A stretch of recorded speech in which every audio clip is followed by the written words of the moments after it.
संपादक की बेटी की शादी। देश के मशहूर साहित्यकार और आर्य शक्ति मासिक पत्रिका के जाने माने संपादक श्रीयुत मनोतोष बंदोपाध्याय के सामने अब बेटी की शादी की बड़ी चिंता खड़ी हो गई थी। मनोतोष बाबू के 3 बच्चे हैं। पहला बेटा है और बाकी 2 बेटियां। बड़ी बेटी मणिमाला की उम्र 18 साल पार कर चुकी थी, पर कोई अच्छा लड़का नहीं मिल रहा था। कई जगहों पर बातचीत हुई थी, यहां तक कि कुछ लोग आकर लड़की देख भी गए थे, पर आखिर तक कोई बात नहीं बनी। जिस लड़के को मनोतोष बाबू पसंद करते हैं, उसका बाप भारी रकम मांग बैठता है। लड़ाई की वजह से बाजार में कागज की कीमतें 3 गुना बढ़ गई हैं। उसी महंगे कागज पर आर्य शक्ति को छापना पड़ता है। ऐसे में लड़के की ऊंची कीमत सुनकर मनोतोष बाबू पीछे हट जाते हैं।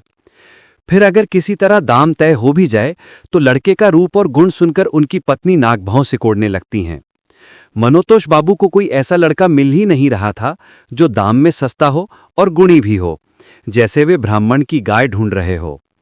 खोजबीन में कोई कमी नहीं थी, फिर भी उनकी पत्नी आए दिन चिल्लाकर कहती रहती थी, कोशिश तो कुछ करते नहीं हो, घर से एक कदम बाहर नहीं निकलोगे तो लड़का कहां से मिलेगा, पड़ी रहे लड़की घर में कुंवारी। एक दिन पत्नी की ऐसी ही झिड़की खाकर मनोतोष बाबू ऑफिस के कमरे में गाल पर हाथ रखकर उदास बैठे थे। तभी उनके सहायक संपादक अविनाश ने अंदर कदम रखा। उनकी हालत देखकर अविनाश ने पूछा, क्या सोच रहे हैं? मनोतोष बाबू बोले, सोच रहा हूं लड़की की शादी के बारे में।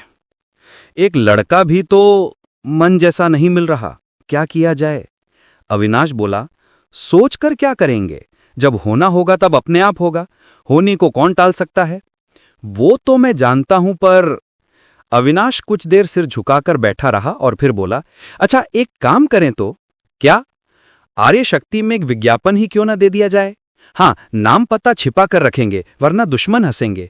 मनोतोष बाबू बोले, हाँ देकर देख सकते हो, लड़की का बाप जब बना ही हूं तो दुश्मन हंसेंगे तो क्या करूंगा। कवि कह गए हैं, बेटी का बाप होना सच में बड़ा कष्टदायक है। बहुत सही कह गए हैं। इतना कहकर उन्होंने एक लंबी सांस भरी। अविनाश ने उन्हें दिलासा देते हुए कहा, देखिए आप ऐसे मन छोटा मत कीजिए, हो ही जाएगा कोई ना कोई, आज नहीं तो कल, कल नहीं तो परसों। क्या कभी लड़की की शादी रुकी रहती है? आर्य शक्ति के अगले अंक में विज्ञापन निकला। 18 साल की घर के कामकाज में माहिर, सुंदर और शिक्षित लड़की के लिए शांडिल्य के अलावा किसी दूसरे गोत्र का पढ़ा लिखा ब्राह्मण लड़का चाहिए। लड़की का पिता अच्छे खानदान का और समाज में मान सम्मान वाला है, पर फिलहाल ज्यादा खर्च करने में लाचार है। नीचे लिखे पते पर खत भेजे। घटकराज, केयर ऑफ मैनेजर आर्य शक्ति।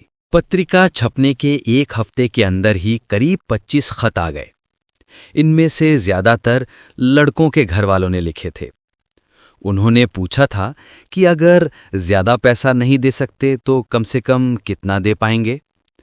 कुछ लड़कों ने तो खुद ही खत लिखे थे कि अगर लड़की का बाप उनके विदेश जाने का खर्चा उठा सके और लड़की सच में सुंदर और पढ़ी लिखी हो तो वे शादी के लिए तैयार हैं। उन्हीं में से कुछ लोगों को चुनकर बातचीत की गई, पर आखिर में नतीजा कुछ नहीं निकला। इसके बाद अविनाश ने एक और तरकीब निकाली। एक दिन उसने मनोतोष बाबू से कहा, इतने सारे नए कवि और लेखक हमें अपनी रचनाएं भेजते रहते हैं, उन्हीं में से कोई अच्छा लड़का चुन ले तो। मनोतोष बाबू बोले, चुन तो सकते हैं, पर चुनेंगे कैसे? उसका मैंने एक रास्ता सोचा है। क्या, बताओ तो। नए लेखकों में जो देखेंगे कि ब्राह्मण का बेटा है पर शांडिल्य गोत्र का नहीं है, उन्हें खत लिखकर बुलवा लेंगे। अच्छा सोचिए, अगर उन्हें इस तरह का एक छपा हुआ पोस्टकार्ड भेजा जाए, सविनय निवेदन, आपकी रचना पाकर खुशी हुई, लेकिन आर्य शक्ति में उसे छापने के लिए कुछ बदलाव जरूरी हैं। इसलिए इस बारे में चर्चा करने के लिए आप समय निकालकर एक दिन आकर संपादक महाशय से मिलें तो अच्छा होगा। आपका शुभेच्छु। तब देखिएगा रोज 1-2 लड़के आएंगे, बातों बातों में उनकी जानकारी ले लेंगे और जो अच्छे लगेंगे उनके घर वालों से मिलकर कोशिश करेंगे। आप क्या कहते हैं, पोस्टकार्ड छपवा दूं? मनोतोष बाबू बोले, हाँ, छपवा द पोस्टकार्ड, देखते हैं क्या होता है। पोस्टकार्ड छपवाए गए। शांडिल्य गोत्र को छोड़कर दूसरे गोत्र वाले कितने ही मासूम नए लेखक इस पोस्टकार्ड को पाकर और अपनी कहानी या कविता छपने की झूठी उम्मीद में खुश होकर संपादक महाशय से मिलने आए। लेकिन किसी का भी सपना पूरा नहीं हुआ। इसी तरह 6 महीने बीत गए। आषाढ़ का महीना। मनुतोष बाबू दूसरी मंजिल के कमरे में दोपहर की नींद में मगन थे। घड़ी ने ठंग ठंग करके 3 बजाए। इस आवाज से उनकी आंखें खुल गईं। नींद में खलल डालने वाली उस गुस्ताख घड़ी की तरफ उन्होंने लाल आंखों से एक बार देखा। खुली खिड़की से बाहर झांक कर देखा, धूप अभी भी काफी तेज थी। इसलिए एक जम्हाई लेकर करवट बदली और फिर से आंखें मूंद लीं। इस तरह कुछ देर पड़े रहने पर भी जब नींद नहीं आई तो मनुतोष बाबू उठ खड़े हुए। मुंह और आंखें धोकर भंडार घर के दरवाजे पर खड़े होकर देखा कि उनकी पत्नी पैर फैलाकर बैठी सुपारी काट रही हैं। बेटी मणिमाला पान सजा रही है। रंग एकदम गोरा तो नहीं है, पर उसमें एक चमक जरूर है।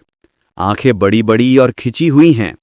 चेहरे की बनावट ऐसी कि उसे सुंदर कहने का मन करता है। बेटी के चेहरे की तरफ देखकर मनुतोष बाबू ने एक छोटी सी आह भरी। पिता को देखकर मणिमाला ने जल्दी से एक डिबिया में 2 पान लाकर दिए। पान लेकर मनुतोष बाबू झूमते हुए नीचे उतर गए। ऑफिस के कमरे में घुसकर देखा कि अविनाश बड़े चिंताजनक चेहरे के साथ मेज के पास बैठा है। उसके सामने कागजों का ढेर लगा है। मनुतोष बाबू बोले, क्यों भाई, ऐसे क्या सोच रहे हो?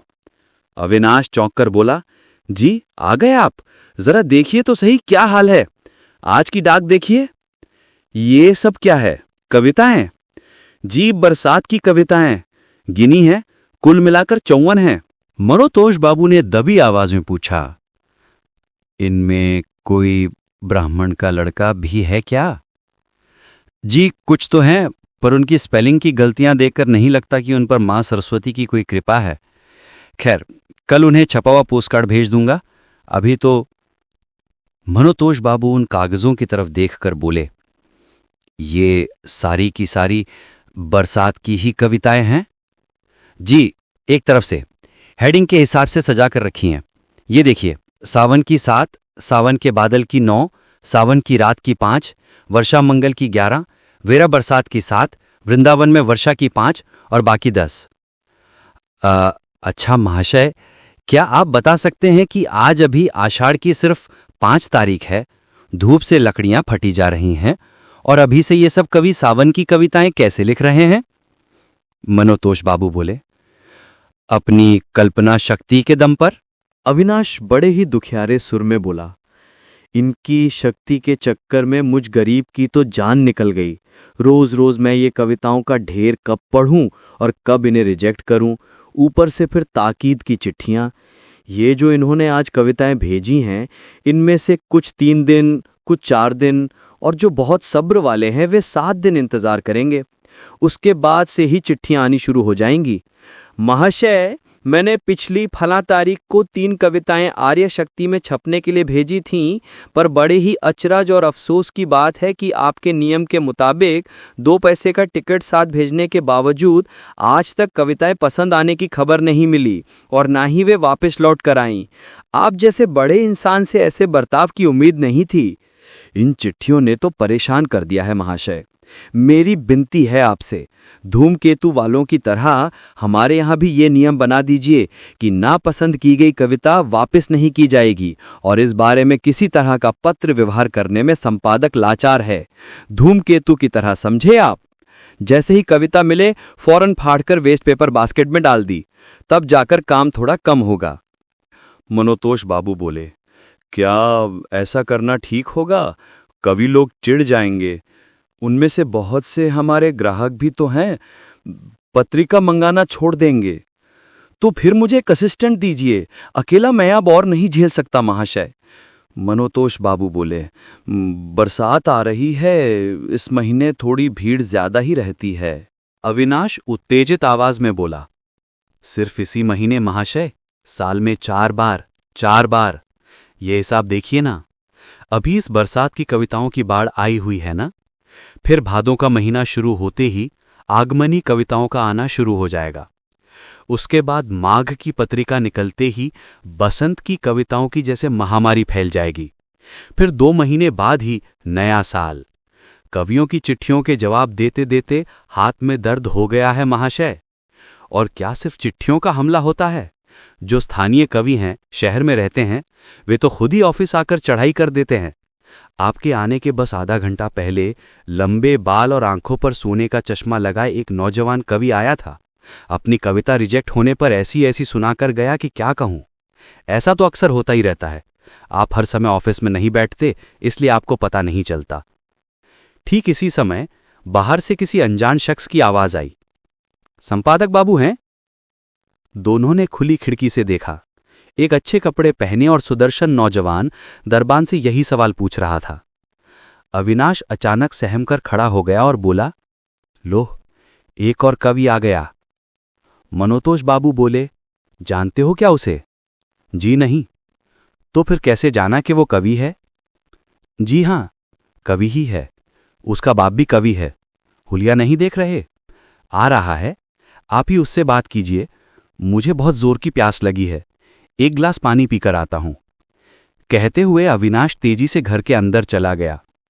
मनोतोष बाबू मन ही मन मुस्कुराकर बोले, लगता है इस लड़के को कभी फोबिया नाम की बीमारी हो गई है। युवक ने अंदर आकर बड़ी शालीनता से पूछा, क्या आप ही मनोतोष बाबू हैं? जी हां। और आप? युवक ने दोनों हाथ जोड़कर कहा, मुझे आप मत कहिए, मैं तो आपके बेटे के समान हूं।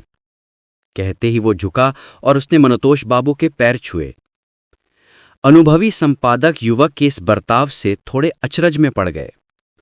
उन्होंने बड़ी उत्सुकता से उसके चेहरे की तरफ देखा और पूछा, तुम कौन हो भाई? क्या मुझे नहीं पहचाना? खैर, पहचानेंगे भी कैसे। मेरा नाम ललित मोहन भट्टाचार्य है, टकी का रहने वाला हूं। पिताजी जब श्याम बाजार में रहते थे तब आप हमारे घर आते थे, मुझे याद है। हालांकि तब मैं बहुत छोटा था। मेरे पिता का नाम कालीचरण भट्टाचार्य था, जिनकी किताबें आजकल। इतना सुनते ही मनोतोष बाबू अपनी जगह से खड़े हो गए। बोले, तुम काली के बेटे हो? अरे ये बताओ ना। आओ बेटा आओ, गले लगो। दोनों गले मिले। फिर अपनी कुर्सी पर बैठते हुए वे बोले, बैठो बेटा, इस बेंच पर बैठो। अभी उस दिन ही हम तुम्हारी चर्चा कर रहे थे। तुम्हारे पिता जब गुजरे तब मैं यहां नहीं था, मैं कटक में नौकरी कर रहा था। वापस आकर सुना कि तुम्हारी मां जो कुछ भी पास में था सब बेच बाच कर गांव चली गईं।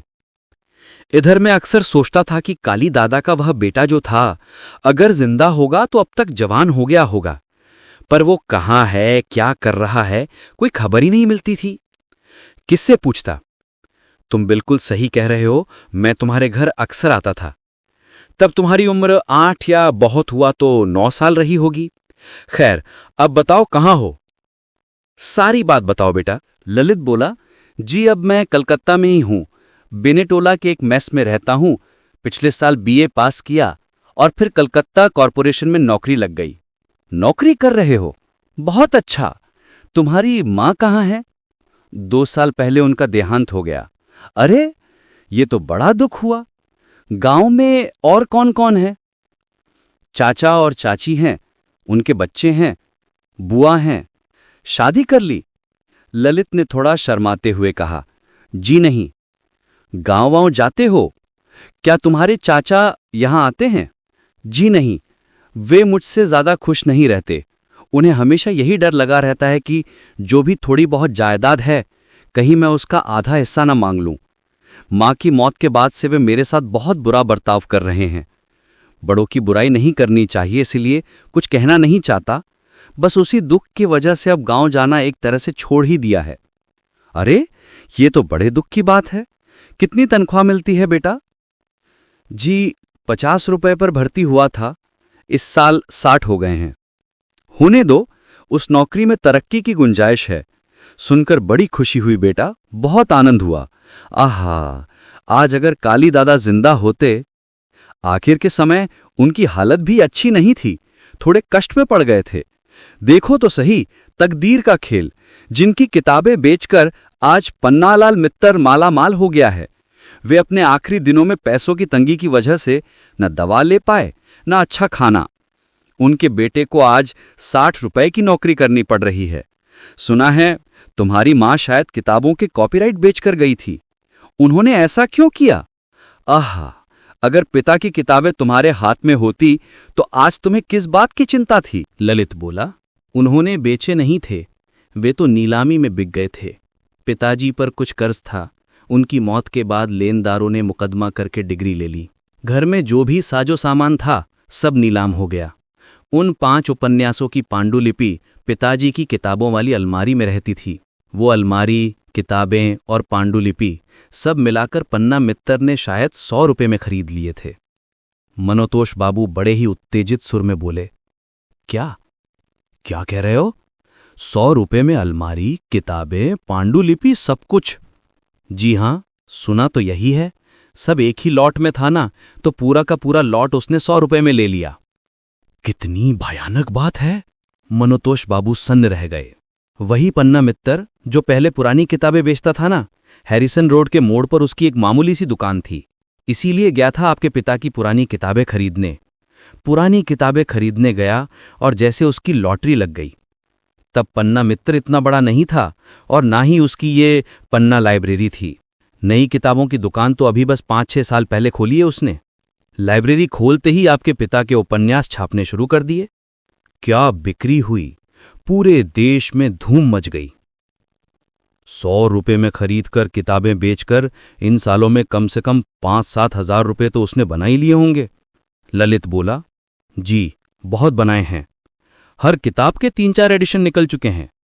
अगर किताबें मेरे पास होती तो जैसे तैसे महीने के 100-150 रुपए की आमदनी तो मेरी हो ही जाती।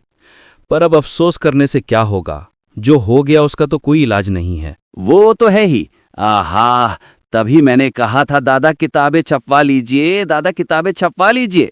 उन्होंने सुनी ही नहीं, बस लिखते रहे और ढेर लगाते रहे। पैसों की कमी की वजह से छपवा ही नहीं पाए। तब मेरी आर्य शक्ति पत्रिका नहीं थी, वरना हर महीने आर्य शक्ति में ही मैं उन्हें छाप देता। मेरी आर्य शक्ति पत्रिका देखी होगी तुमने, बहुत ग्राहक हैं। महीने की पहली तारीख को ही निकलती है। ललित इस समय थोड़ा छटपटाने लगा। कांपते हाथों से जेब से कुछ कागज निकालते हुए बोला, जी आर्य शक्ति देखी है, हमारे मेस में एक सज्जन मंगाते हैं, हर महीने पढ़ने को मिल जाती है। कहते हुए वो एक बार मनोतोष बाबू के चेहरे की तरफ और एक बार अपने हाथ के कागजों की तरफ देखने लगा। उसके हाव भाव देखकर मनोतोष बाबू मन ही मन मुस्कुराए और बोले, ये कागज किस चीज के हैं? जी 2 कविताएं लाया था। तुमने लिखी हैं? जी हाँ, ये अगर आर्य शक्ति में चल सकें। मनोतोष बाबू ने कागज लिए और मन ही मन अविनाश की दूरदृष्टि की खूब तारीफ की। कागज खोलकर पहली कविता की तरफ देखा और बोले, अरे भाई कविता क्यों, उपन्यास लिखो ना, देखो अगर बाप का बेटा साबित हो सको तो। जी वैसी इच्छा तो है, पर इस वक्त ऑफिस में बहुत काम रहता है, थोड़ा खाली समय मिलते ही कोशिश करूंगा। कविताएं क्या? मनोतोष बाबू थोड़े मायूस होकर बोले, अच्छा पढ़कर देखूंगा। जी कहकर ललित खड़ा हो गया। अभी चलोगे? थोड़ा जलपान? जी आज तो समय नहीं है, अभी एक काम से निकलना है, फिर किसी दिन आऊंगा। कब आओगे बताओ? एक काम करो ना, इसी रविवार आओ, दोपहर का खाना यहीं खाना, कैसा? जी जरूर आऊंगा। भूलना मत, तुम्हारे पिता के साथ मेरी जैसी दोस्ती थी, उस नाते इससे अपना ही घर समझना चाहिए। इतने दिन तक नहीं आए, मुलाकात नहीं की, ये तुमने गलत किया बेटा। रविवार को 10 बजे तक जरूर आ जाना। जी जरूर आऊंगा, कहकर प्रणाम करके ललित चला गया। आधे मिनट बाद अविनाश आया। मनोतोष बाबू बोले, ओ भाई तुम ठीक कह रहे थे, कविता दे गया। जी सुना मैंने। कब सुना? मैं उसी बगल वाले कमरे में बैठा था, आप लोगों की जो भी बातचीत हुई सब सुनी है। अच्छा उस दिन आप इन्हीं की बात कर रहे थे ना? ये तो आप ही की बिरादरी के हैं। हाँ अपनी ही बिरादरी के हैं। वो क्या कह रहा था, उसके बाप की किताबें सब नीलामी में बिक गईं? हाँ, एक अलमारी, उस अलमारी भर किताबें और 5 उपन्यासों की पांडुलिपियां सब एक ही लॉट में पन्ना मित्तर ने 100 रुपए में खरीदी थी। देखो जरा बंदे की किस्मत। एक लॉट मतलब सारी चीजें एक साथ, अलग अलग नहीं। एक लॉट। अविनाश कुछ देर सोचता रहा। आखिर में बोला, अगर ये आप ही की बिरादरी के हैं तो मणिमाला की शादी इन्हीं से कर दी जाए। हाँ, बात तो बुरी नहीं है। माँ बाप नहीं है, कोई गार्जियन नहीं है, तो मांग भी शायद वैसी नहीं होगी। शादी हो जाए तो बुरा नहीं है। अविनाश बोला, हो जाए तो बहुत अच्छा है। बातचीत में लड़का बड़ा ही सीधा और शरीफ है, पढ़ा लिखा है, नौकरी भी अच्छी है। बस एक ही कमी है, कविता लिखता है। खैर, उस उम्र में बहुतों को ये बीमारी होती है, उम्र बढ़ते ही अपने आप ठीक हो जाएगी। कोशिश कीजिए। मनोतोष बाबू बोले, तुम ही बिचौलिए बन जाओ ना। मैं? अच्छा, मैं तैयार हूं, देखता हूं कोशिश करके। तुम कोशिश करोगे तो हो जाएगा। मैं तो कहता हूं कल से ही लग जाओ, अब और देरी ठीक नहीं। जी हां, कल से ही लग जाता हूं। कल एक जगह जाना है, ऑफिस आने में थोड़ी देर हो सकती है। होने दो, देखो एक बार कोशिश करके। जैसी तुम्हारी बुद्धि है, लगता है तुम कर लोगे। अगले दिन अविनाश खाना खाकर ट्रैम से कॉर्नवालिस स्ट्रीट उतरा और पन्ना लाइब्रेरी में पहुंचा। बड़ी सी दुकान नई किताबों से भरी अलमारियों से पटी पड़ी थी। बीच में मेज थी और ऊपर बिजली का पंखा चल रहा था। सिर पर बाल नहीं थे। उम्रदराज पन्नालाल मित्रा कुर्सी पर बैठे कल का हिसाब देख रहे थे। थोड़ी दूर एक दूसरी मेज पर ढेरों पैकेट बंद किताबें रखी थीं। हर पैकेट पर पते वाला लेबल लगा था। एक कर्मचारी वहां बैठकर एक एक पैकेट ले रहा था, वीपी फॉर्म भर रहा था, किताबों की कीमत चेक कर रहा था, ऑर्डर वाली चिट्ठी से पता मिला रहा था और काम खत्म होने पर पैकेट को पास रखी टोकरी में डाल रहा था। अविनाश को आता देखकर पन्नालाल बाबू ने उसका बड़े प्यार से स्वागत किया। पब्लिशर अक्सर पत्रिकाओं के असिस्टेंट एडिटर की बड़ी खातिरदारी करते हैं, वरना उनकी किताबों के रिव्यू में गड़बड़ हो सकती है। कहिए अविनाश बाबू, सब ठीक है ना? मनोतोष बाबू अच्छे हैं? सब खैरियत? अविनाश कुर्सी पर बैठकर बोला, हाँ, सब अच्छा है। काली भट्टाचार्य की किताबों का एक सेट निकालिए तो। पन्नालाल के कहने पर कर्मचारी ने एक सेट निकाला और अविनाश के सामने रख दिया। अविनाश एक एक किताब उठाकर उसके छपने का साल, कौन सा एडिशन है और कीमत वगैरह चुपचाप देखने लगा। एक किताब के पहले पन्ने पर नजर पड़ते ही बोला, ये जो लिखा है, कॉपीराइट की अनुमति के बिना इस किताब का अनुवाद छापने पर कानून के हिसाब से हर्जाना देना होगा, तो क्या इसके अनुवाद वगैरह भी निकले हैं? पन्ना बाबू बड़े गर्व से बोले, हाँ निकले हैं ना, सभी किताबों के अनुवाद हो चुके हैं। हिंदी, गुजराती, मराठी सब में अनुवाद हो गए हैं। देश विदेश में किताबों की बड़ी मांग है और भी कई भाषाओं में अनुवाद के लिए लोग खत लिखते हैं, पर वे पैसे नहीं देना चाहते। बिना पैसों के तो मैं किसी को इजाजत नहीं देता। हिंदी, मराठी, गुजराती अनुवाद करने वाले पैसे देते हैं? हाँ, पूरे पैसे देते हैं, वरना अनुवाद करने दूं? पन्ना मित्तर वैसा इंसान नहीं है। अच्छा, अनुवाद के लिए किस हिसाब से पैसे मिलते हैं? व्यापार की समझ रखने वाले पन्नालाल ने इस बात का सीधा जवाब न देकर कहा, मराठी लोग ही सबसे ज्यादा पैसे देते हैं, उनकी बिक्री भी वैसी ही है। इन काली भट्टाचार्य की एक एक किताब का हम 2000 प्रतियों का एडिशन निकालते हैं, तो वहीं मराठी अनुवाद का एडिशन 5000 प्रतियों का होता है। हम बंगाली साहित्य कहकर चाहे जितनी डींगे हाँक लें, पर मराठी साहित्य हमसे कहीं ज्यादा आगे है, कम से कम आर्थिक मामले में तो है ही। अविनाश बोला, जी हां, वो तो मैं जानता हूं। मनोरंजन नाम की उनकी एक मासिक पत्रिका है, उसके जितने ग्राहक हैं हमारे बंगाल की किसी भी मासिक पत्रिका के उतने ग्राहक नहीं हैं। खैर वो छोड़िए, मैं आपके पास एक खास काम से आया था। मनोतोष बाबू ने मुझे भेजा है। अगर कहीं एकांत में बात हो पाती तो सुविधा रहती। ओह अच्छा, आइए, कहकर पन्नालाल बाबू अविनाश को ऊपर मंजिल पर अपने खास कमरे में ले गए। अविनाश ने बैठकर कहा, ये जो काली भट्टाचार्य के उपन्यास आप लोग छापते हैं, इसका पूरा हिसाब किताब तो रहता होगा ना? पन्ना मित्र थोड़े अचरज में पड़ गए और शक भरी नजरों से अविनाश के चेहरे की तरफ देखा। बोले, क्यों? अविनाश ने गंभीर होकर कहा, अपने बही खाते जल्दी से बदल डालिए। खाते बदल दूं? क्यों, क्या हुआ? इनकम टैक्स का कोई? नहीं, इनकम टैक्स नहीं, आपके नाम एक संगीन मुकद्दमा होने वाला है, उसी की तैयारी चल रही है। ये सुनते ही पन्ना बाबू के चेहरे पर डर साफ दिखाई देने लगा। बोले, मुकद्दमा होगा? क्यों, किस बात का मुकदमा? मैंने क्या किया है? काली भट्टाचार्य का बेटा ललित मोहन आपके नाम भारी रकम के दावे के साथ मुकदमा करने की फिराक में है। वो कहता है कि मेरे पिता की किताबें पन्ना मित्र किसकी इजाजत से छापकर बेच रहा है। इन सालों में जितना भी मुनाफा कमाया है पाई पाई का हिसाब करके अदालत के जरिए मैं उससे वसूल कर लूंगा। सुनकर पन्ना बाबू खिलखिलाकर हंस पड़े।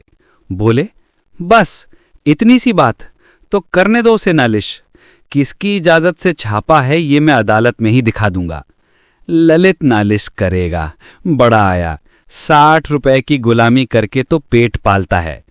क्या आप उसे जानते हैं? जानता क्यों नहीं, वो पिछले 3 साल से कलकत्ता में ही है। अक्सर मेरे पास आता रहता है। वो मुझसे कहता है कि 100 रुपए देकर आपने उसके पिता की किताबें खरीदी थी और कई 100 रुपए तो आप कमा चुके हैं। अब किताबें उसे वापस दे दीजिए।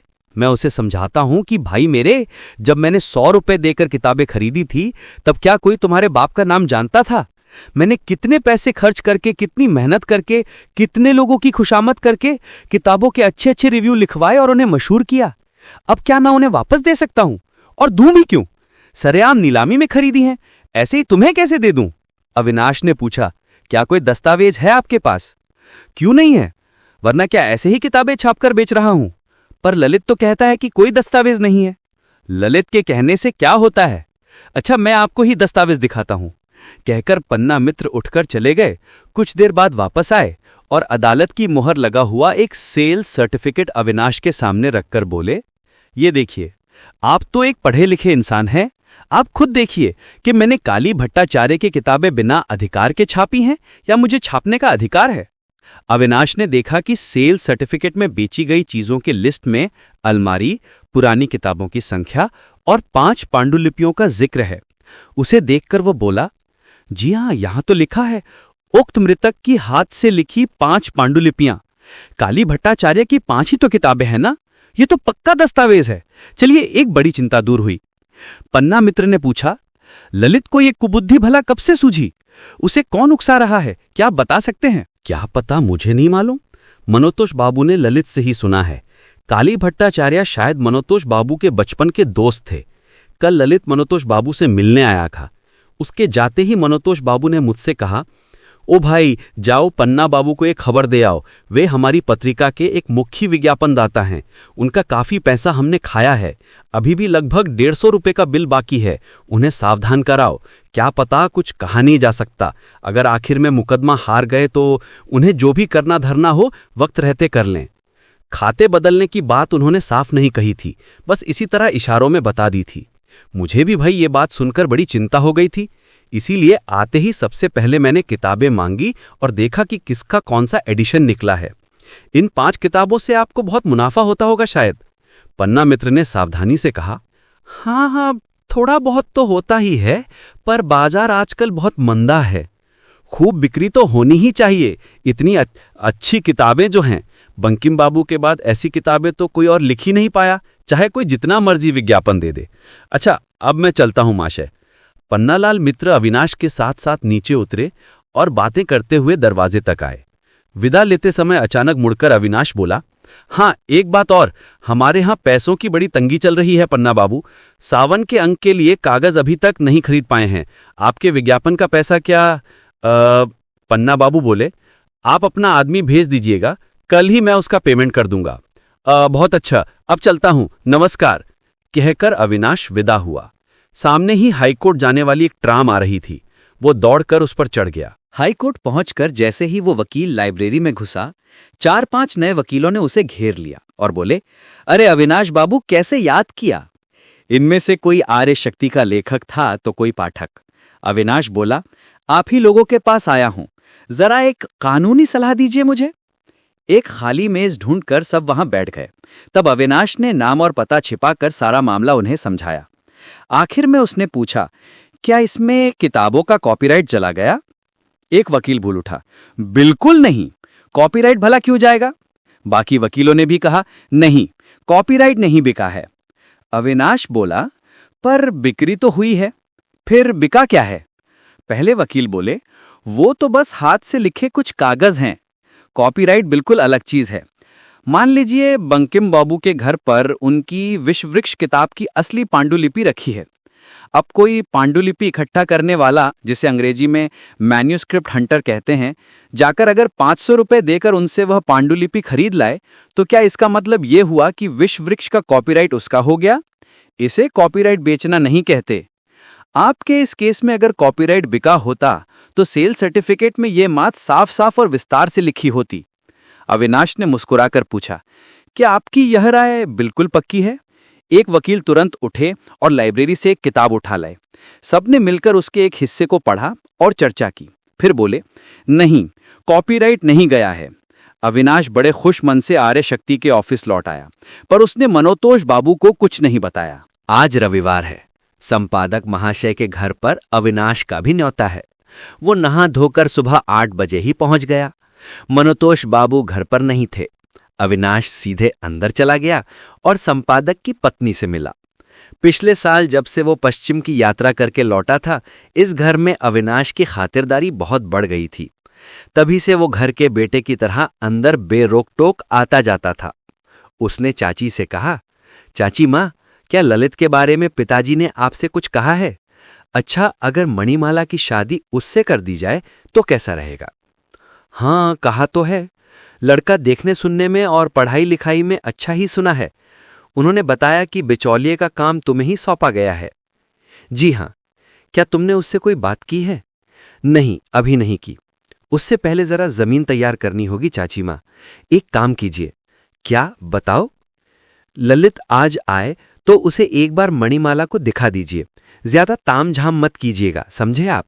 उसे शक नहीं होना चाहिए कि लड़की दिखाई जा रही है। बस एक काली किनारी वाली सादी साड़ी और एक अच्छा सा ब्लाउज पहना दीजिएगा। माथे पर एक साधारण सी बिंदी और गहने ज्यादा नहीं।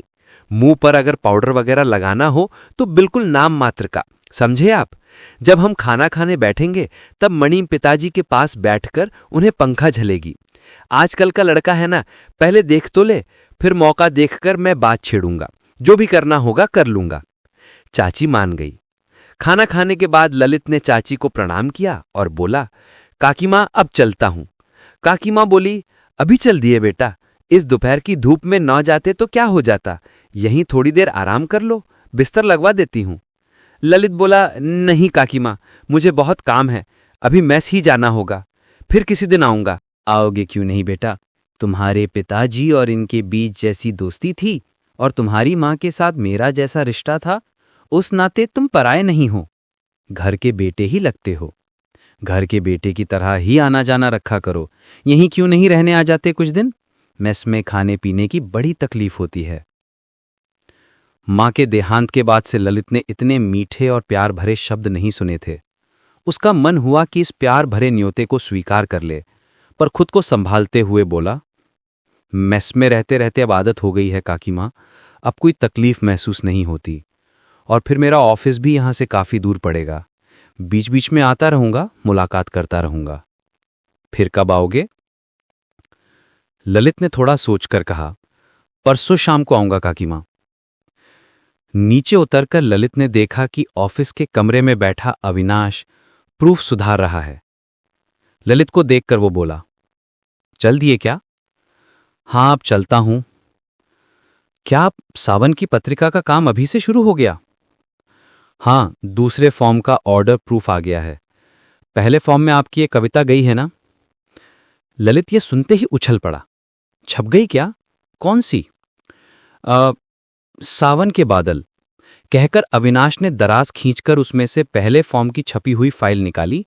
ललित के हाथ में उसे थमाते हुए बोला, ये देखिए। ललित ने देखा, पहले ही पन्ने पर उसकी कविता सावन के बादल छपी है। देखकर उसका मन जैसे खुशी से नाच उठा। अपनी रचना को छपे हुए अक्षरों में देखने का मौका उसे पहले कभी नहीं मिला था। वो बड़े ध्यान से उसे पढ़ने लगा। अविनाश ने उसकी नजरों से बचकर एक बार मुस्कुरा दिया, क्योंकि ये सब उसी की कारस्तानी थी। मनोतोष बाबू ने तो कविता को कूड़ा कहकर छापने से ही मना कर दिया था। अविनाश ने बहुत समझा बुझाकर उन्हें राजी किया था। कविता पढ़कर ललित बोला, ये तो आपने बिल्कुल पहले ही पन्ने पर दे दी। अविनाश बोला, कविता मनोतोष बाबू को बहुत पसंद आई ना। उन्होंने कहा कि ऐसी अच्छी कविता हमें बहुत कम मिलती है। इसे पहले पन्ने पर ही डाल दो। एक और कविता दे गए हैं ना आप, शायद आखिर की तरफ वो भी छप जाए। ये बातें सुनकर ललित तो जैसे निहाल हो गया। बोला, क्या मनोतोष बाबू ने आपको बताया कि उन्हें वो कविता कैसी लगी? नहीं, अभी तो नहीं कहा, पर एक बात मुझसे कही है। सोच रहा हूं आपको बताऊं या नहीं। इतना कहकर अविनाश हंसती आंखों से ललित की तरफ देखता रहा। फिर बोला, बता ही देता हूं। आपकी कविता पढ़कर मनोतोष बाबू मुझसे बोले, ओ भाई, ये तो जीनियस है। इतने दिनों तक ये कहां छिपा था? जैसा मैं देख रहा हूं, आगे चलकर ये बहुत ऊंचे दर्जे का कवि बनेगा। किस्मत अच्छी है कि ये किसी और पत्रिका में ना जाकर सबसे पहले हमारी ही पत्रिका में आया है। बहुत सावधान रहना, देखना कहीं ये लड़का हमारे हाथ से ना निकल जाए। तुम इसके मेस में खूब चक्कर लगाया करो, इससे खूब जान पहचान बढ़ा लो। अभी से इससे वादा ले लो कि ये किसी और पत्रिका को अपनी कविता ना दे। लीजिए महाशय, घर की सारी गुप्त खबर आपको बता दी। मैं बड़ा सीधा साधा इंसान हूं। अविनाश खिलखिलाकर हंसने लगा।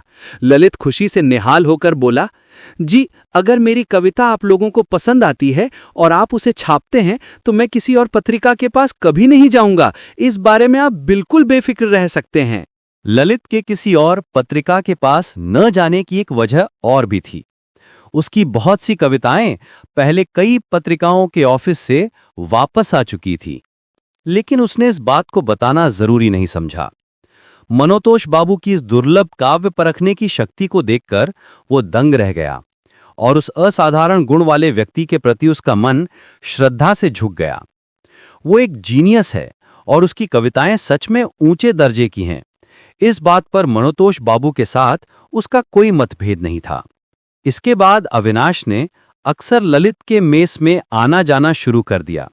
ललित भी अक्सर न्योता पाकर मनोतोष बाबू के घर आता, खाना पीना करता और घर के बेटे की तरह चाची और मणिमाला के साथ हंसी मजाक और गपशप करता।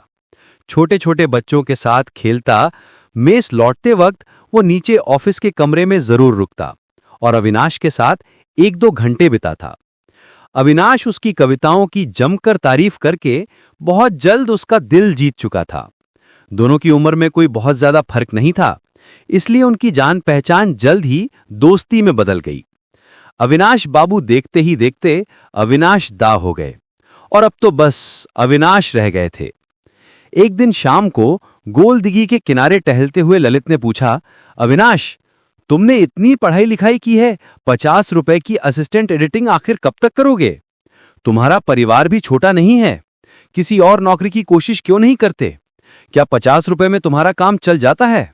चलने को तो कहाँ चलता है भाई।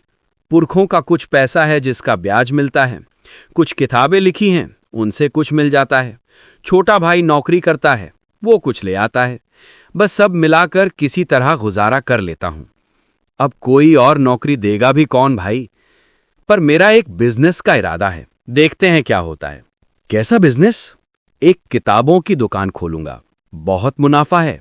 अपनी किताबें तो हैं ही, उपन्यासकार अनादि बाबू भी साथ हैं, उनकी किताबें भी पब्लिश करूंगा। अपनी आर्य शक्ति पत्रिका तो है ही, रिव्यू छापने की भी सुविधा रहेगी। मनोतोष बाबू ने भरोसा दिया है कि विज्ञापन भी आधे दाम पर छाप देंगे। कब खोलोगे दुकान? जल्द ही, पूजा से पहले। हो सकता है सावन के बीच तक ही खोल लूं। कॉर्नवालिस स्ट्रीट में एक कमरा भी पक्का कर लिया है। दुकान संभालेगा कौन? भाई को ही दुकान पर बिठाऊंगा। अभी रेलवे ऑफिस जाता है, 20 रुपए मिलते हैं, वो भी कच्ची नौकरी है। उसे वो नौकरी छुड़वाकर दुकान पर बिठा दूंगा और मैं भी समय मिलते ही दुकान पर बैठूंगा। काश तुम्हारे पिताजी की किताबें इस वक्त मेरे हाथ में होती तो मजा आ जाता। 2 दिन बाद अविनाश बोला, ओ ललित, देखो मेरे दिमाग में एक तरकीब आई है। क्या? पर भाई बात बड़ी गुप्त है।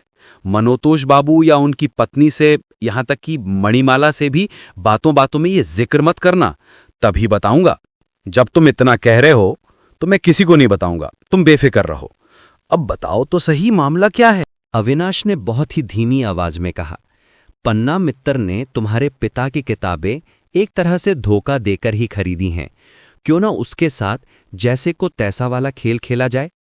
वो कैसे? ये समझो कि तुम ही अपने पिता के इकलौते वारिस हो।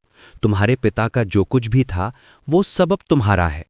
तुम मुझे एक दस्तावेज लिखकर दे दो कि इसके जरिए मैं अपने स्वर्गीय पिता की किताबों का कॉपीराइट श्री अविनाश मुखोपाध्याय महाशय को इतने रुपयों में बेच रहा हूं। इसके बदले मैं तुम्हें कुछ पैसे भी दूंगा, वरना वो बिक्री कानूनी नहीं मानी जाएगी।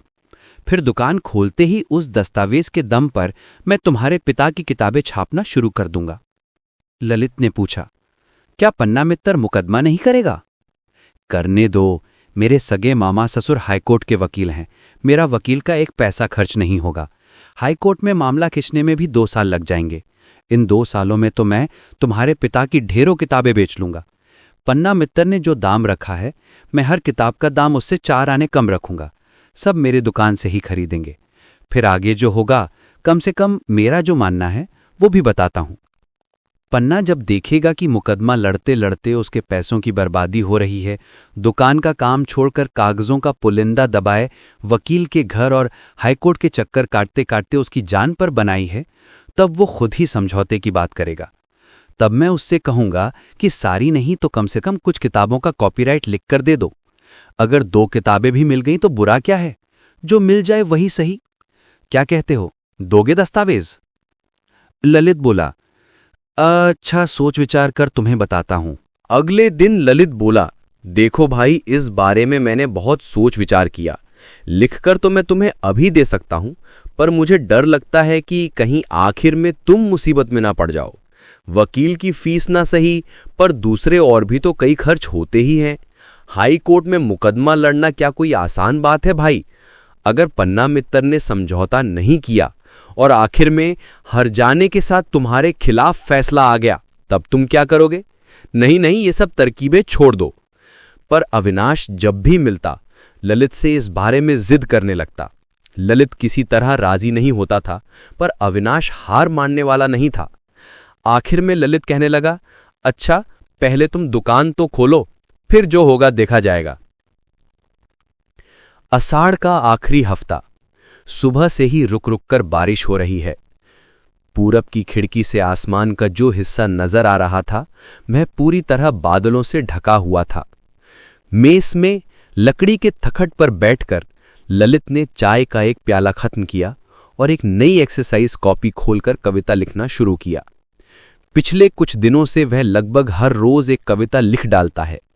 सुना है फूल खिलने के लिए जैसे दक्षिणी हवा की जरूरत होती है, वैसे ही कवित्व के लिए किसी काव्य प्रेमी की तारीफ भी जरूरी होती है।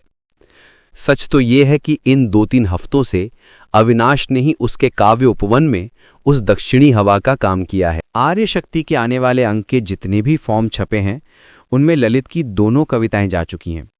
अविनाश ने कहा था, पत्रिका के आखिरी हिस्से के लिए भी तुम्हारी एक कविता चाहिए। इस महीने अच्छी कविताओं की हमारे पास बड़ी कमी है। ललित की कॉपी में पहले की लिखी कविताएं तो बहुत थीं, पर इस बार वो एक नई कविता देना चाहता है और इसके पीछे उसका एक गहरा मकसद भी है। दोपहर को मनोतोष बाबू के घर उसकी चाय की दावत है। वो इस कविता को साथ लेकर जाएगा। आसमान में बादल घने होते जा रहे हैं, बीच बीच में बिजली चमक रही है। ललित लिख रहा है, कभी पेंसिल रोककर कुछ सोचता है तो कभी फिर लिखने लगता है। करीब 1 घंटा लिखने के बाद कविता पूरी हुई। तभी झमाझम बारिश भी शुरू हो गई। ललित ने कॉपी बंद की और खिड़की से बारिश देखते हुए कुछ सोचने लगा। अगर दिन भर ऐसी बारिश रही तो दोपहर की दावत पर जाने का क्या होगा? भीगते हुए पहुंच भी गया तो वे लोग क्या सोचेंगे? लेकिन जाए बिना भी काम नहीं चलेगा। पिछले 2 दिनों से वो मनोतोष बाबू के घर नहीं गया है। ये 2 दिन उसे बड़े ही फीके लगे हैं। बड़ी मुश्किल से 1-1 घंटा कटा है। इसकी वजह बड़ी ही गुप्त है। क्या बारिश उसके अरमानों पर पानी फेर देगी? तभी उसने मन ही मन फैसला किया, जब उस भले मानस को जबान दे दी है तो उसे निभाना ही होगा, चाहे तूफान आए, मूसलाधार बारिश हो या बिजली कड़के। अचानक सीढ़ियों पर किसी के कदमों की आहट हुई। ललित दरवाजे की तरफ देखता रहा। कुछ ही पलों में अविनाश सामने आकर खड़ा हो गया। बेचारा सिर से पांव तक पानी में भीगा हुआ था। उसके बंद छाते की नोक से पानी की धार बह रही थी। अरे अविनाश, ये क्या, तुम तो पूरी तरह भीग गए हो। अविनाश हंसते हुए बोला, हाँ भाई, हालत बहुत खराब है। ट्राम से उतरते ही बारिश शुरू हो गई और वहां से यहां तक आने में ही देखो क्या हाल हो गया। छाता बरामदे में रखकर और जूते उतारकर अविनाश कमरे में दाखिल हुआ। ललित बोला, अरे बाप रे, कपड़े, शर्ट, चादर सब गीले हो गए हैं, इन्हें उतार डालो, मैं तुम्हें सूखे कपड़े देता हूं।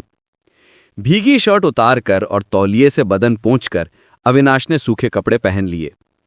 ललित की बनियान उसके शरीर पर थोड़ी कसी हुई थी, इसलिए उसने उसे छोड़ दिया और धोती के पल्ले से ही बदन ढक लिया। नौकरानी आई और भीगे कपड़े निचोड़कर सूखने के लिए बरामदे में टांग दिए।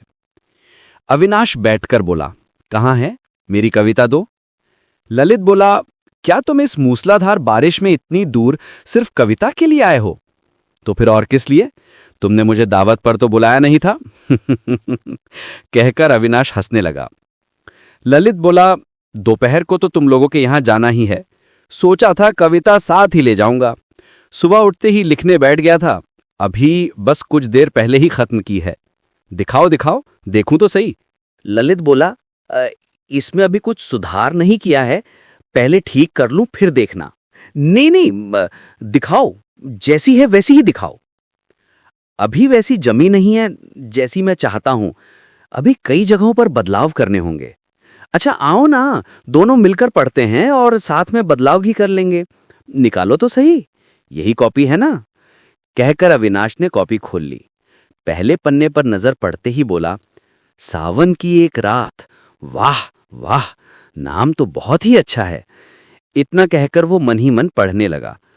पढ़ने के बाद कॉपी बंद की और खिड़की से बादलों से भरे आसमान की तरफ देखते हुए एक लंबी सांस लेकर बोला, वाह, सुंदर, अति सुंदर। आखिर में ललित के चेहरे की तरफ देखकर बड़े ही भावुक अंदाज में सिर हिलाते हुए बोला, भाई, कलम पकड़ना तुम्हारा आज सफल हो गया। ललित ने झेंपते और शर्माते हुए कहा, जाओ जाओ, मजाक मत उड़ाओ। अविनाश बोला, नहीं भाई, मजाक नहीं कर रहा, सच में कविता बहुत ही गजब की हुई है। इतने सालों से असिस्टेंट एडिटिंग कर रहा हूं, कितनी हजार कविताएं देखी हैं, थोड़ी बहुत समझ तो मुझे भी है। ऐसी कविता आमतौर पर हमें नहीं मिलती। जितनी सरल भाषा है उतने ही नए विचार हैं। इतना कहकर उसने कॉपी फिर से खोली और पढ़ने लगा। खिड़की के पास बैठा मैं देख रहा हूं, बादलों का राजा आसमान के रथ पर सवार है। वाह, उपमा तो बिल्कुल नहीं है। न माइकल ने लिखी, न हिमबंदो उपाध्याय ने, और न ही रवि ठाकुर ने। पल पल बिजली रानी दौड़ कर आ रही है और अपने प्रियतम के कानों में कुछ कह रही है।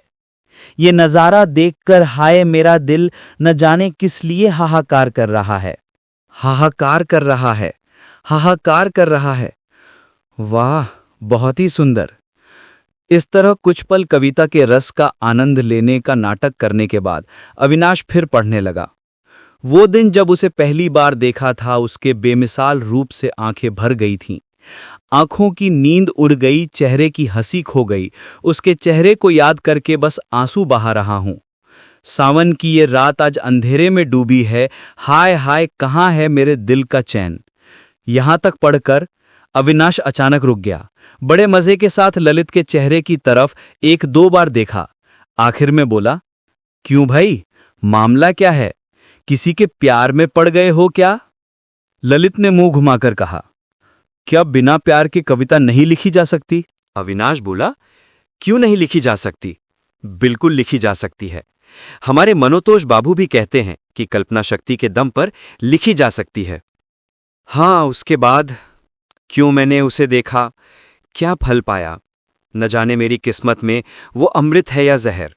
ये सावन की काली रात बीत जाएगी, आसमान में फिर नया सूरज उगेगा।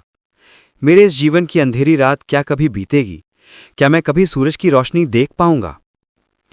अच्छा भाई, तुम सच कह रहे हो कि यह सिर्फ कोरी कल्पना है? ललित ने कोई जवाब नहीं दिया, बस दूसरी तरफ मुंह घुमाकर मुस्कुराने लगा। अविनाश ने फिर से कॉपी पर नजर गड़ाकर धीरे से कहा, इसका आखिरी स्टैंजा सबसे सुंदर है। न जाने विधाता के मन में क्या छिपा है, पाऊंगा या नहीं उसे कभी इस जीवन में। अगर पा लिया तो मेरे जैसा सुखी कौन होगा इस जहां में। ना पाया तो ताउम्र रोना ही लिखा है। पाऊं या न पाऊं उसे, इस जीवन भर वही रहेगी बनकर मेरे हृदय की ईश्वरी। एकदम ग्रैंड, सुपर्ब ग्रैंड। कविता हो तो ऐसी हो, आजकल के जो कवि हुए हैं उनके पास बस शब्दों का शोर है, भावों का तो अकाल पड़ा है। तुमने कितनी सरल और सीधी बातों में लिखा है, पर जैसे रस का फव्वारा छूट रहा हो। ललित बोला, तुम तो मेरी हर कविता को सोने की नजर से देखते हो, बस ये बताओ कि मनुतोष बाबू को पसंद आएगी या नहीं। अविनाश उत्तेजित आवाज में बोला, क्यों नहीं आएगी, वे तो मुग्ध हो जाएंगे। उनके जैसा काव्य रसिक संपादक बंगाल में हैं ही कितने। अब आर्या शक्ति को कम से कम कविता के मामले में कोई और पत्रिका पीछे नहीं छोड़ पाएगी। इसके बाद दोनों दोस्तों के बीच आर्य शक्ति को लेकर बंगाल के मौजूदा साहित्य और मनुतोष बाबू के परिवार को लेकर काफी चर्चा हुई। मणिमाला की शादी की बात भी छिड़ी। अविनाश बोला, मणिमाला की शादी के अब तक रुकी रहती, अब तक तो कब की हो गई होती। मनुतोष बाबू की जिद है कि वे खुद साहित्यकार हैं, तो किसी साहित्यकार के अलावा किसी और को दामाद नहीं बनाएंगे। एक तो ये रुकावट है, दूसरी रुकावट वे दहेज की सख्त खिलाफ हैं। आर्य शक्ति में इस बारे में उनके कई लेख छपे हैं, शायद तुमने पढ़े होंगे। वे दहेज के नाम पर एक पैसा नहीं देंगे, चाहे कोई सिर पटक कर मर जाए। उनका मानना है कि अगर ऐसे शादी होती है तो बहुत अच्छा, वरना लड़की कुंवारी ही रहेगी। अब तुम ही बताओ, ऐसा साहित्यकार कहाँ ढूंढे जो एक पैसा ना ले। एक रिश्ता आया है, देखते हैं क्या होता है। मनुतोष बाबू की तो बड़ी इच्छा है, पर उनकी पत्नी राजी नहीं हो रही है। अविनाश ने गौर किया कि ये बात सुनकर ललित का चेहरा जैसे सफेद पड़ गया। उसने बहुत ही धीमी आवाज में पूछा, किसके साथ? अविनाश बड़े ही लापरवाह अंदाज में बोला, ढाका के अनादि बाबू के साथ। वही उपन्यासकार अनादि बाबू। ढाका में वे वकालत करते हैं, खूब नाम और पैसा है। पिछले फागुन में उनकी पत्नी का देहांत हो गया था। महीने भर पहले वे यहाँ आए थे। मणिमाला को देखकर उन्हें बहुत पसंद आई।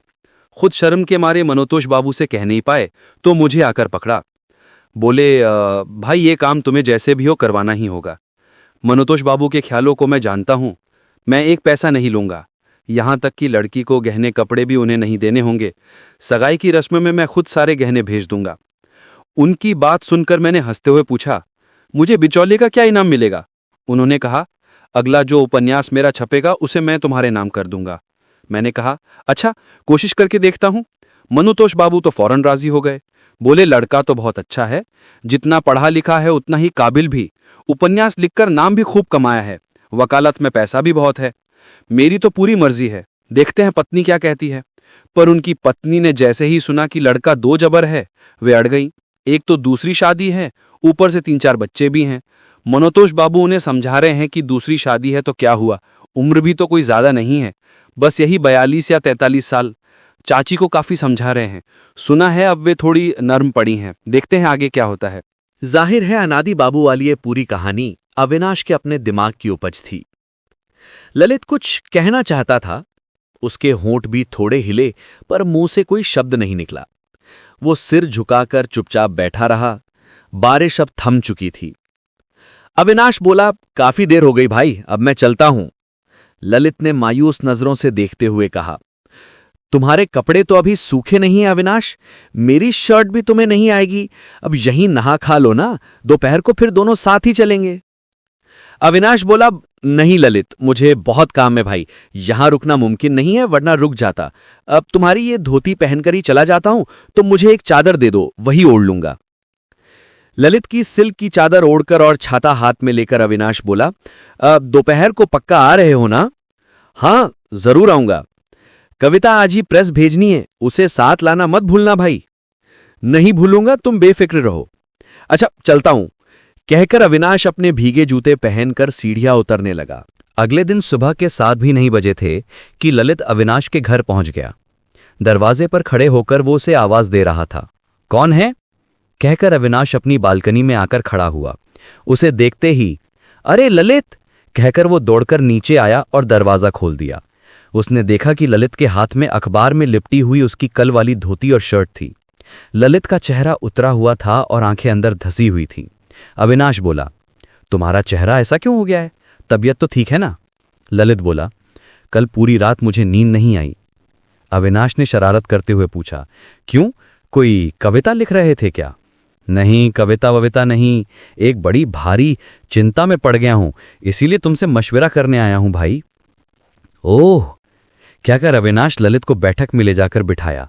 पूछा, क्या बात है? ललित बोला, अविनाश, कल जो कविता मैंने तुम्हें दी थी। अविनाश ने जल्दी से कहा, हाँ, उसे तो मनोतोष बाबू ने कल शाम को ही पास कर दिया। तुम्हारे जाने के बाद मैंने उन्हें दिखाई थी। बोले कि ये भी बहुत ही ऊंचे दर्जे की कविता है। प्रेस जाने वाले बंडल में मैंने उसे बांध कर रख दिया है। अब तक तो कंपोज होना शुरू भी हो गया होगा। इसी महीने छपेगी। ललित बोला, नहीं, मैं वो नहीं पूछ रहा। मेरी वो कविता। अविनाश ने हैरान होने का नाटक करते हुए पूछा, कविता को क्या हुआ? वो भाई सिर्फ कल्पना नहीं है। अविनाश बड़ी मुश्किल से अपनी हंसी दबाकर गंभीर चेहरा बनाकर ललित की तरफ देखता रहा। आखिर में बोला, क्या कह रहे हो तुम? क्या तुम सचमुच? हाँ अविनाश, मैं सचमुच।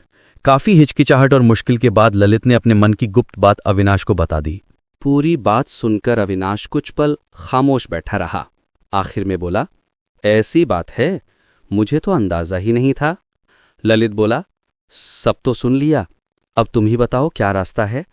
अविनाश जैसे बहुत चिंतित होकर बोला, अनादि बाबू बहुत पैसे वाले आदमी हैं। सबसे बड़ी बात तो यह है कि उन्होंने सिर से पांव तक सारे गहने देने की बात कही है। असली मुश्किल तो यही है ना। अब ललित का मुंह खुला। वो बोला, भाई, तुम पढ़े लिखे होकर भी क्या ऐसी बात कहोगे? क्या गहने ही इतने बड़े हो गए? मन की खुशी क्या कुछ भी नहीं है? मैं मानता हूं कि अनादि बाबू दौलत और रुतबे में मुझसे बहुत बड़े हैं, पर साथ ही वे मुझसे उम्र में भी तो कम से कम 20 साल बड़े हैं। मणिमाला के लिए तो वे उसके पिता की उम्र के हुए। क्या इस शादी में कभी मन का मेल हो पाएगा? क्या तुम लोग इस बात पर बिल्कुल भी गौर नहीं करोगे? अविनाश बोला, सब समझता हूं, पर बात क्या है जानते हो ललित, मनोतोष बाबू की माली हालत वैसी अच्छी नहीं है। तुम अब एक तरह से अपने ही आदमी हो गए हो, तो तुमसे कहने में कोई बुराई नहीं है। आर्य शक्ति के इतने ग्राहक हैं, उतने ग्राहक हैं। ये सब जो हम बाहर ढोल पीटते हैं, ये सब बस बिजनेस की बातें हैं, खोखली बातें। कुछ समय के लिए पत्रिका खूब जमी थी, पर पिछले 2-3 सालों से आर्य शक्ति की हालत खराब होती जा रही है। किसी से कहना मत, पर आर्य शक्ति के चक्कर में मनोतोष बाबू काफी कर्जदार हो चुके हैं। उधर नाम और रुतबा बहुत बड़ा है, बड़े बड़े लोगों से जान पहचान है। वे सब शादी में न्योता पाकर आएंगे। ऐसे में बस 1-2 गहने पहनाकर वे अपनी बेटी को शादी के मंडप में कैसे बिठाएंगे, बताओ तो सही। अनादि बाबू गहनों से लाद देंगे, बस इसीलिए उनका झुकाव उनकी तरफ है, और कोई बात नहीं है। ललित कुछ पल सन्न होकर बैठा रहा। आखिर में बोला, अच्छा, कितने रुपयों के गहनों से काम चल सकता है अविनाश? 1000 रुपयों के गहने हों तो जैसे तैसे काम चल जाएगा। दुल्हन के गहने ही तो हैं। अच्छा भाई, अगर मैं मणिमाला को 1000 रुपयों के गहने दे सकूं तो क्या मेरे लिए कोई उम्मीद है? मेरे पास बस यही 1000 रुपये जमा हैं। क्या तुम मेरे लिए एक बार बात करके देखोगे? अविनाश बोला, जब तुम्हारी इतनी जिद है ही तो तुम्हारे लिए मैं कोशिश करके देख लेता, पर अनादि बाबू ने जैसा दबाव बनाया है। ललित ने कुछ देर सोचा और फिर बोला, देखो, तुम कई दिनों से पिताजी की किताबों के कॉपीराइट की बात मुझसे कहते हो, पर अब तक मैं राजी नहीं हुआ था। राजी ना होने की वजह भी मैंने तुम्हें बताई थी।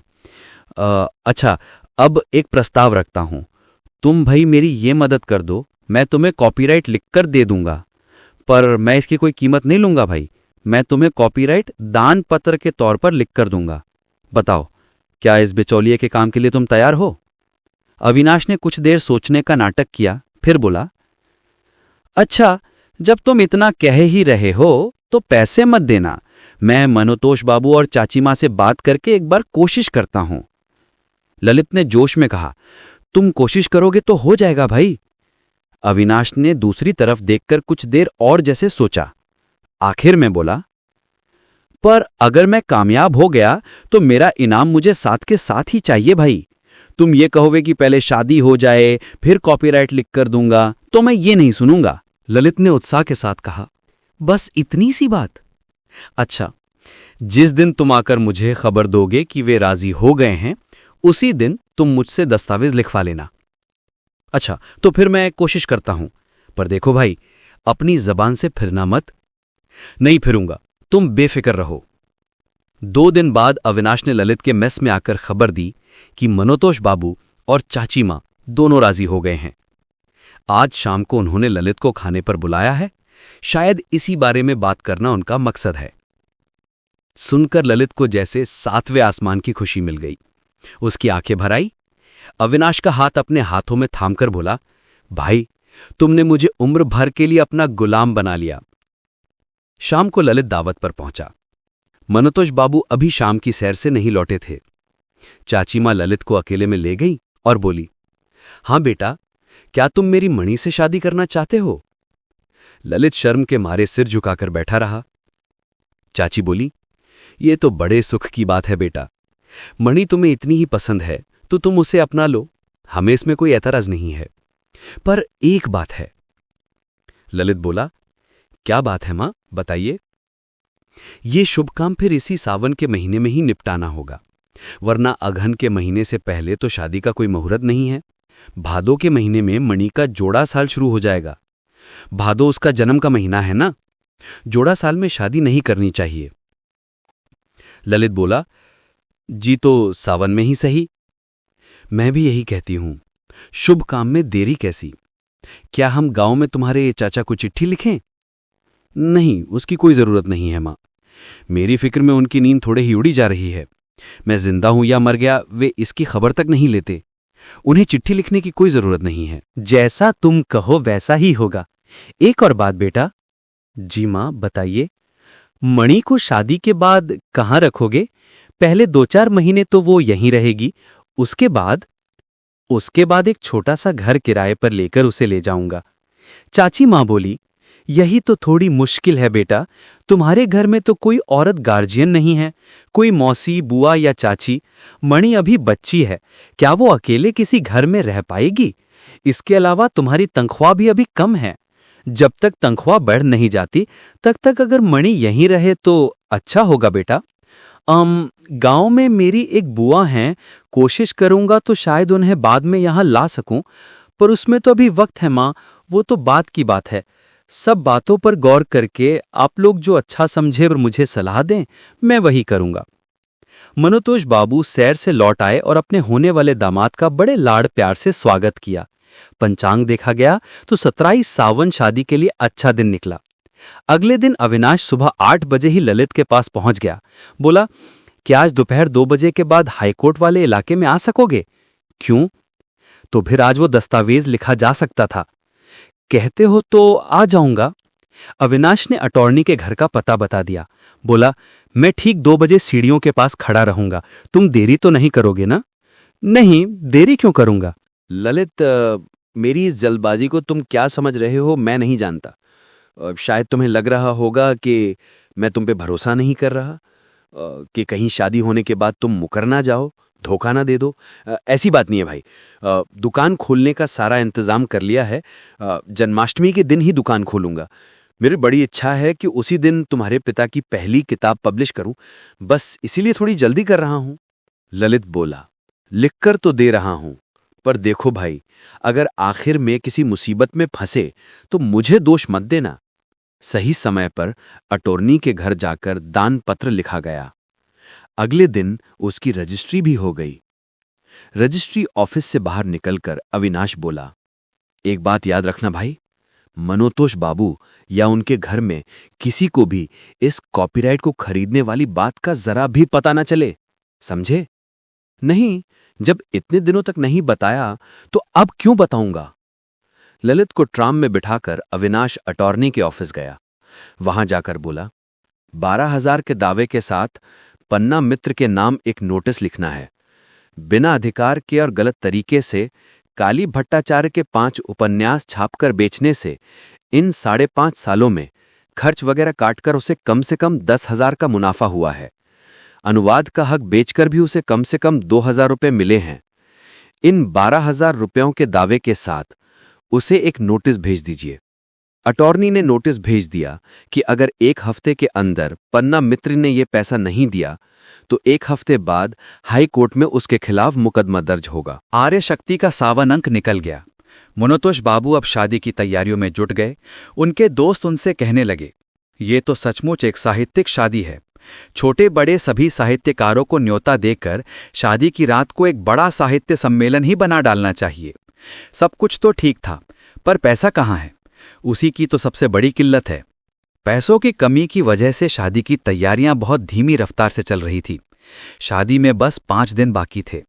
मनोतोष बाबू दुखी मन से सिर पर हाथ रखकर बैठे सोच रहे थे कि अविनाश ने आकर पूछा, इतना क्या सोच रहे हैं? मनोतोष बाबू बोले, पैसे के चक्कर में बड़ी मुश्किल में फंसा गया हूं भाई। दूल्हे के कपड़े, गहने या नकद तो नहीं देना है, पर रस्मों का सामान, दान दहेज, मेहमानों के खाने पीने का खर्च, ये सब तो है ही। एक जगह से 1000 रुपए के कर्ज का इंतजाम किया था, तब तो उसने पक्का वादा किया था, पर अब कह रहा है कि नहीं दे पाएगा। क्या आखिर में बेइज्जती करवानी होगी? कहते कहते उनकी आंखें भर आईं। अविनाश बोला, ये तो सच में बड़ी मुश्किल है। अब क्या रास्ता है? रास्ता? खा का रास्ता। मेरा तो मन करता है ये सब छोड़ छाड़ कर कहीं भाग जाऊं। तुम लोग जो अच्छा समझो करो। अविनाश कुछ पल चुप रहा और फिर बोला, क्या मैं पैसों की कोशिश करूं? देखो, अगर मिल जाए। मिल पाएगा क्या कोई उम्मीद है? कोशिश करूं तो शायद मिल जाए, देखता हूं। अगले दिन अविनाश 1000 रुपए लेकर मनोतोष बाबू के पास आया। वो बड़े खुश हुए और पूछा, कहाँ से मिला भाई? अविनाश थोड़ा हिचकिचाते हुए बोला, वो जरा एक मौका मिल गया था। मनोतोष बाबू अविनाश को ढेर सारा आशीर्वाद देने लगे। बोले, शादी हो जाने दो, कुछ ब्याज जोड़कर तुम्हें एक हेड नोट लिखकर दे दूंगा। नहीं नहीं, तुम मना करोगे तब भी मैं नहीं सुनूंगा। तुम्हें थोड़ा ब्याज तो लेना ही होगा। तुम गरीब आदमी हो, बिना ब्याज के मुझे इतना पैसा उधार दोगे, ये भला कैसे हो सकता है? आज 27 सावन है। आज ललित और मणिमाला की शादी है। 1 हफ्ते के लिए पास में ही एक बड़ा घर किराए पर लिया गया था। उसी घर में शादी होगी। गांव से मनोतोष बाबू के सगे संबंधी आए हुए हैं। शादी वाला घर मेहमानों से चहक रहा है। मनोतोष बाबू के दोस्तों की कोई कमी नहीं है। शादी के दिन बहुत से लोग खुद ही मदद करने पहुंच गए। अविनाश को मनोतोष बाबू ने सुबह की गाड़ी से नाटोरे भेज दिया था। वहां 2 मन काचा गोला मिठाई का ऑर्डर दिया गया था। शाम की ट्रेन से वो मिठाई लेकर अविनाश पहुंचेगा। ललित सगाई वाली रस्म के बाद से इसी घर में है। आज वो भी सबके साथ काम में जुटा हुआ है। कलकत्ता के छोटे बड़े कई साहित्यकार और साहित्य से जुड़े लोग न्योता पाकर आए हैं। शाम से पहले ही 1-2 करके लोग पहुंचने लगे। उपेंद्रू बाबू नाम के एक वकील के साथ मनोतोष बाबू बैठकर बातें कर रहे थे। उपेंद्रू बाबू बोले, आपके समधी की किताबें जो आप लोग पन्ना मित्र के चंगुल से छुड़वा पाए, ये तो बहुत अच्छा हुआ। मनोतोष बाबू ने अचरज में पूछा, क्या कहा आपने? किताबें भला कब छुड़वाईं? अरे, आपकी अविनाश ने पन्ना मित्र के कान मरोड़कर उससे किताबों का कॉपीराइट छीन लिया है। क्या आपको कुछ नहीं पता? नहीं, मुझे तो कुछ भी मालूम नहीं। कैसे छीन लिया? कब? गजब है। मुझे लगा कि आपको सब पता होगा। कम से कम अविनाश ने तो मुझे यही जताने की कोशिश की थी। उसने कहा कि मैं तो बस नाम के लिए सामने हूं। मामला क्या हुआ है जानते हैं? उपेंद्र बाबू ने तब बताना शुरू किया। वही पन्ना मित्तर मेरा मुवक्किल है ना। करीब 15 दिन हुए। एक दिन पन्ना मेरे पास आया और बोला, ये देखिए, अटॉर्नी के दफ्तर से एक नोटिस मिला है। काली भट्टाचार्य के बेटे ललित भट्टाचार्य से सारी किताबों का कॉपीराइट अविनाश ने दानपत्र के जरिए अपने नाम करवा लिया है और अब कह रहा है कि मैं काली भट्टाचार्य की किताबें बिना इजाजत के छापकर 12,000 रुपए कमा चुका हूं। अगर वो पैसा नहीं दिया तो मेरे नाम मुकदमा करेगा। मैंने उससे पूछा, क्या तुमने बिना इजाजत के छापी हैं? उसने कहा, नहीं महाशय, ये देखिए मेरा दस्तावेज। दस्तावेज देखा तो वो कुछ भी नहीं था। उसने सिर्फ कुछ हाथ से लिखे कागज खरीदे थे। कॉपीराइट तो जिसके पास था उसी के पास है। मैंने उसे वही बात समझा दी, पर वो तो मानने को ही तैयार नहीं था। उसे साथ लेकर 3-4 दिन बड़े बड़े वकीलों के चक्कर काटे, भारी फीस भरी और सबकी राय ली गई। सबने यही कहा कि कॉपीराइट पन्नालाल ने नहीं खरीदा था। कॉपीराइट जिसके पास था उसी के पास है। आखिर में अविनाश के अटॉर्नी के पास जाकर अविनाश को बुलवाकर समझौता किया गया। पन्नालाल ने नकद 2,000 रुपए अविनाश को दिए और लिखकर दे दिया कि कॉपीराइट का मालिक वो कभी नहीं था और नहीं अब है। अब वो कभी किताब नहीं छापेगा। अविनाश ने भी लिखकर दे दिया कि कॉपीराइट के मालिक के तौर पर उसने नकद 2,000 रुपए पन्ना से लेकर उस पर अपना सारा दावा छोड़ दिया है। ये तो बस 5-6 दिन पहले ही समझौता हुआ है। क्या अविनाश ने आपसे कुछ नहीं कहा? नहीं, मुझे तो कुछ भी नहीं पता। ये तो आपसे पहली बार सुन रहा हूं। उपिंद्र बाबू बोले, तो क्या इसमें कोई गड़बड़ है? मनोतोष बाबू बोले, लग तो ऐसा ही रहा है। अगर अविनाश को पता चल गया था कि पन्ना का वो दस्तावेज बेकार है, तो उसका फर्ज था कि मुझे आकर वो बात बताता। उसने चोरी छुपे इतना बड़ा खेल क्यों खेला? उसके मन में पक्का कोई खोट है। उपिंद्र बाबू बोले, अब तो ऐसा ही लग रहा है, वरना आपके दामाद से दान पत्र लिखवाकर उसकी रजिस्ट्री क्यों करवाता? देखता हूं, कहकर मनोतोष बाबू उठ खड़े हुए। ललित को ढूंढकर वे उसे एकांत में ले गए और जो कुछ भी सुना था उसे सब बता दिया। उन्होंने पूछा, क्या तुमने उसके नाम दानपत्र लिखकर दे दिया है? जी हां, मुझसे कहा था कि तुम्हारे पिता की किताबों का कॉपीराइट अगर वापस दिला सकूं तो एक बार कोशिश करके देखता हूं। इतना कहकर अविनाश के साथ पिछले दिनों उसकी जो भी बातचीत हुई थी वो सब उसने मनोतोष बाबू को बता दी। ओह, कितना बड़ा धोखेबाज, कितना बड़ा गद्दार, कहकर मनोतोष बाबू सन्न होकर बैठे रहे। आखिर में बोले, दस्तावेज लिखने से पहले बेटा तुमने मुझसे एक बार पूछा क्यों नहीं? ललित बोला, इसमें इतना बड़ा खेल छिपा है ये मैं भला कैसे जान पाता? दुकान खोलना, पिताजी की किताबें छापना, ये सब क्या महज झूठ था? वो हमारे साथ ऐसी धोखाधड़ी करेगा ये किसे मालूम था? एक लंबी सांस लेकर मनोतोष बाबू बोले, पिता की विरासत तुम्हारी तकदीर में नहीं है, तुम क्या करोगे बताओ? पर अविनाश हमारे साथ ऐसी चाल चलेगा ये मैंने सपने में भी नहीं सोचा था। इतने समय तक मेरा नमक खाकर आखिर में ये गद्दारी? छी छी, उसे आने दो पहले, आज उससे कुछ नहीं कहूंगा। शादी का झमेला निपटते ही उसे यहां से दूध में से मक्खी की तरह निकाल फेंकूंगा। शादी के लिए मैंने उससे 1000 रुपये उधार लिए हैं, अब नहीं दूंगा, एक कौड़ी भी नहीं दूंगा। अच्छा हुआ कि मैंने हैंड नोट लिखकर नहीं दिया। कैसा नीच आदमी है। रात 8 बजे मिठाई लेकर अविनाश पहुंचा। मनोतोष बाबू उसे देखते ही मुंह फेरकर दूसरी तरफ चले गए। अविनाश मिठाई रखकर कपड़े बदलने घर चला गया। रात 9 बजे अविनाश वापस आया। दूल्हा तब तक मंडप में पहुंच चुका था। शादी का मुहूर्त करीब आ गया था। अविनाश जल्दी से मनोतोष बाबू के पास गया और एक मोटा लिफाफा देते हुए बोला, देखिए, चाची माँ के हाथ में ये लिफाफा दे दीजिएगा। शादी हो जाने के बाद जब दूल्हा दुल्हन कोभर में बैठें और सब लोग उपहार दें तो चाची माँ मणिमाला के हाथ में ये लिफाफा दे दें। मैं उस वक्त वहां नहीं जा पाऊंगा ना? मनोतोष बाबू ने पूछा, ये क्या है? ये मणिमाला के लिए मेरा उपहार है। देखिए ना, लिफाफे के ऊपर ही तो लिखा है। मनोतोष बाबू ने रोशनी के पास लिफाफा ले जाकर देखा। उस पर लिखा था, स्नेहमयी बहन श्रीमती मणिमाला देवी को उसकी शुभ शादी पर मेरा उपहार। इसमें है क्या भाई? कहकर मनोतोष बाबू लिफाफा फाड़ने ही वाले थे कि अविनाश मत खोलिए कहता रह गया और मनोतोष बाबू ने लिफाफा फाड़कर उसके अंदर के कागज निकाल लिए। उन्होंने देखा कि अंदर 1000 रुपए का एक नोट था और रजिस्ट्री किया हुआ एक दस्तावेज। अचकचाकर मनोतोष बाबू ने पूछा, ये क्या है अविनाश? हाँ, कहते हुए दस्तावेज को रोशनी के पास ले गए। अविनाश बोला, देख ही लिया आपने, वो मणिमाला के नाम दानपत्र है। पन्ना मित्तर से कॉपीराइट वापस ले लिया है, ऊपर से 2000 रुपए भी। मनोतोष बाबू ने अचानक अविनाश का हाथ थाम लिया और बोले, मुझे माफ कर दो अविनाश। उनका पूरा शरीर थरथर कांपने लगा। अविनाश बड़े अचरज में पड़ गया। बोला, क्यों? माफी किस लिए? मनोतोष बाबू कहां गए? मुहूर्त निकला जा रहा है, दूल्हे को लेकर चलिए। शादी के मंडप से आवाजें आने लगीं। लिफाफा बगल में दबाकर दूल्हे को साथ लेकर मनोतोष बाबू घर के अंदर चले गए। औरतों ने शंख और उल्लू ध्वनि से पूरे घर को गुंजा दिया। समाप्त। प्रिय दोस्तों, अंत तक साथ रहने के लिए धन्यवाद।